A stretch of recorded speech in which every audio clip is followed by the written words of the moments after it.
Sejak ribuan tahun, manusia percaya bahwa batu permata tak sekadar indah, tapi juga menyimpan makna, kekuatan dan simbol yang melekat pada waktu kelahiran. Kali ini, kita menelusuri versi klasik yang berasal dari abad ke-15 hingga awal abad ke-20. Berdasarkan riset mendalam, George Frederick Kunz, dalam bukunya The Curious Lore of Precious Stones, inilah batu-batu kelahiran menurut tradisi lama. Bukan yang modern, bukan yang komersial, tapi yang penuh sejarah. George Frederick Kunz, penulis buku The Curious Lore of Precious Stones, bukan sekadar penulis biasa. Ia adalah seorang ahli permata terkemuka di masanya, bekerja untuk Tiffany & Co., dan dikenal sebagai tokoh penting dalam dunia gemologi awal abad ke-20. Bahkan, salah satu batu mulia berwarna pink keunguan yang ditemukan di awal tahun 1900-an diberi nama Kunzit sebagai penghormatan atas dedikasinya dalam mengkaji dunia batu permata. Buku ini bukan sekadar daftar batu permata. The Curious Lore of Precious Stones, yang ditulis oleh George Frederick Kunz pada tahun 1913 ini, adalah catatan luar biasa tentang bagaimana manusia sepanjang sejarah memaknai batu-batu mulia. Bukan hanya sebagai perhiasan, tapi sebagai sesuatu yang hidup dalam budaya dan kepercayaan.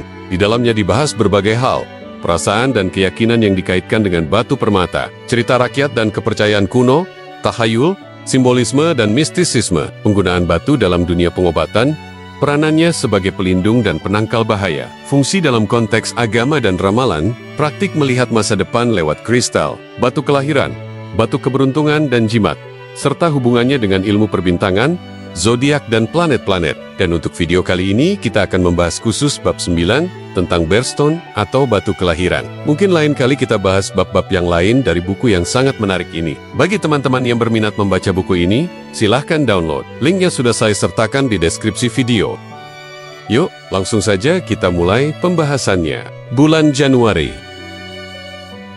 Batu yang paling sering disebut adalah garnet. Dalam 7 risalah kuno yang dikaji oleh Kunz, batu ini muncul sebagai simbol kemurnian dan pelindung jiwa. Warnanya yang merah dalam dianggap membawa semangat hidup, sekaligus perlindungan bagi pemakainya. Tapi bukan hanya garnet, hyacinth, sejenis zirkon, berwarna jingga keemasan, juga kadang diasosiasikan dengan bulan Januari. Meski tak sepopuler garnet, hyacinth dipercaya memiliki energi kuat yang menyalakan semangat di awal tahun. Lanjut bulan Februari.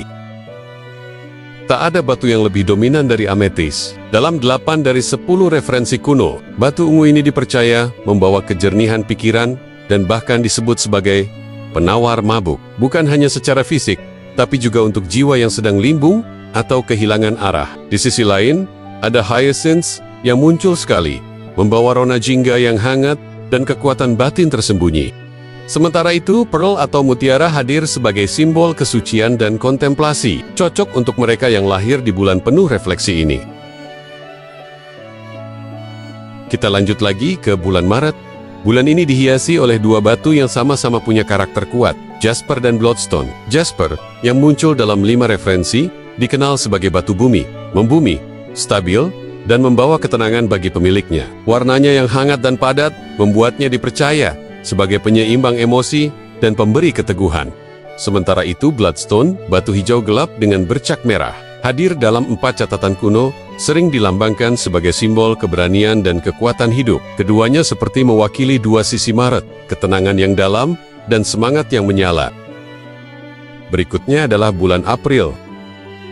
Meski zaman modern mengasosiasikan April dengan berlian, dalam tradisi kuno justru safir yang paling sering disebut, muncul dalam 7 dari 9 referensi kuno. Batu ini melambangkan kebijaksanaan dan kemurnian hati, seolah menjadi penuntun spiritual bagi mereka yang lahir di bulan ini. Di sisi lain, diamond atau berlian hadir 2 kali, tapi tetap memancarkan makna yang tak kalah megah, simbol keabadian, kekuatan, dan keutuhan jiwa. 2 batu yang berbeda karakter, namun sama-sama membawa cahaya bagi bulan April. Kita lanjut di bulan Mei. Untuk bulan Mei, agate muncul sebagai yang paling menonjol dalam catatan kuno. Disebut 5 kali sebagai batu yang dipercaya membawa kestabilan, perlindungan, dan ketenangan batin. Tepat di belakangnya ada emerald, si hijau zamrud, yang dikenal luas sebagai simbol cinta, kesuburan, dan harapan baru. 2 batu ini seakan merefleksikan keseimbangan antara logika dan rasa. Selain itu, muncul pula nama Chalcedony, dan karnelian. Walau hanya sekali, tapi tetap memberi warna. Chalcedony dengan kelembutan spiritualnya, dan karnelian dengan semangat hangat, penuh vitalitas. Bulan Juni tampak begitu berwarna dalam tradisi kuno batu kelahiran. Emerald dan agate sama-sama mendominasi, masing-masing disebut 4 kali. Emerald melambangkan cinta dan kelimpahan, sementara agate tetap setia sebagai batu pelindung dan penyeimbang jiwa. Chalcedony menyusul dengan 3 penyebutan, dikenal karena aura kelembutan dan kejernihan spiritualnya.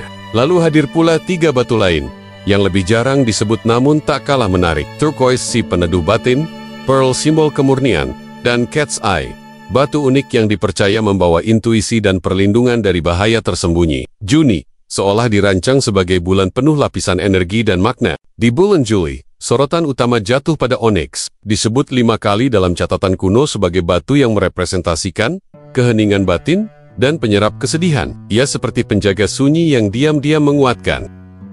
Sementara itu, 4 batu lain turut hadir memberi variasi energi. Sardonyx dengan lapisan perlindungannya, karnelian yang membawa keberanian lembut, ruby sebagai simbol semangat dan kekuatan hati, dan turquoise yang dikenal sebagai penjaga dari bahaya. Juli menjadi bulan dengan nuansa kontemplatif, namun tetap menyimpan bara di dalamnya. Oke bro, kita sampai di bulan Agustus.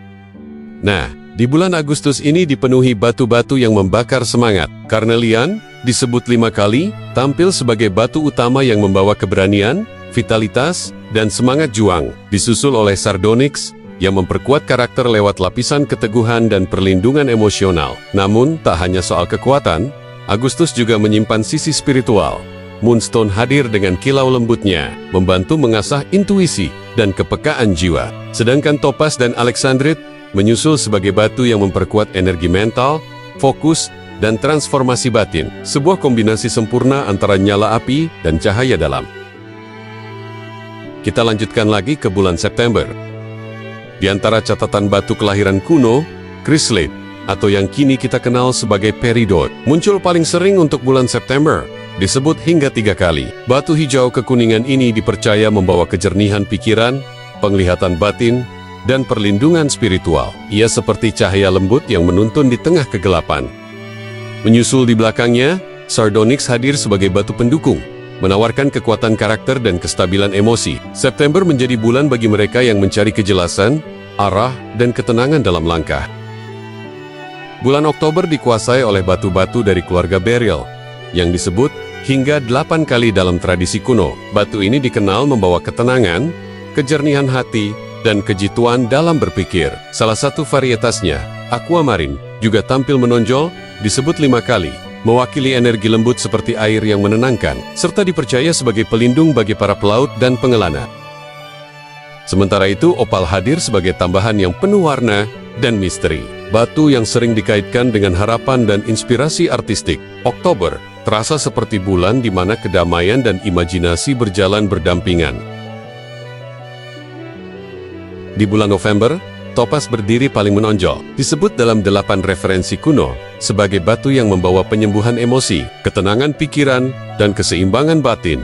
Warnanya yang lembut seperti menyelimuti hati dengan kehangatan. Di samping itu, Pearl kembali muncul, membawa makna refleksi, kesederhanaan, dan kejujuran diri. Kombinasi 2 batu ini menjadikan November sebagai bulan yang pas untuk menenangkan jiwa dan menemukan kedamaian dalam hal-hal yang sederhana.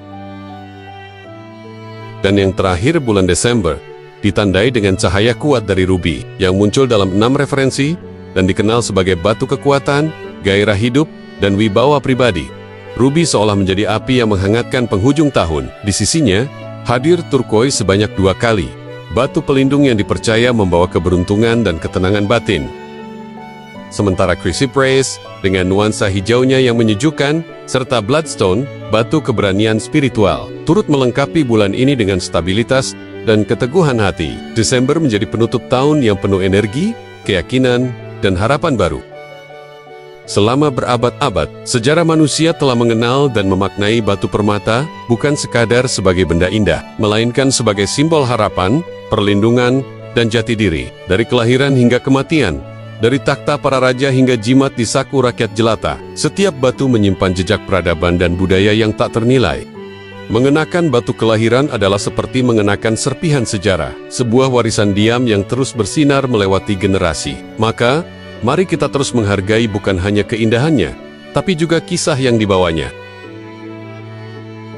Terima kasih kepada George Frederick Kunz melalui karyanya yang abadi, The Curious Lore of Precious Stones. Ia telah merangkum kisah-kisah yang memperkaya khazanah dunia perbatuan, bukan hanya sebagai benda alam, tetapi sebagai cermin budaya, keyakinan, dan imajinasi manusia sepanjang sejarah. Karya ini menjadi jembatan antara ilmu dan tradisi, antara gemologi dan warisan leluhur, yang terus menginspirasi para pencinta batu di seluruh dunia hingga hari ini. Kalau kamu lahir di bulan apa? Coba tulis di komentar, dan ceritakan apakah kamu punya batu yang sesuai dengan daftar batu kelahiran di video ini. Jangan lupa like, share, dan subscribe untuk terus menelusuri kisah permata bersama Geostones. Permata bukan sekadar batu, melainkan kenangan yang diukir oleh waktu, dipoles oleh keyakinan, dan dipakai oleh mereka yang masih mengingatnya. Sampai jumpa di video berikutnya.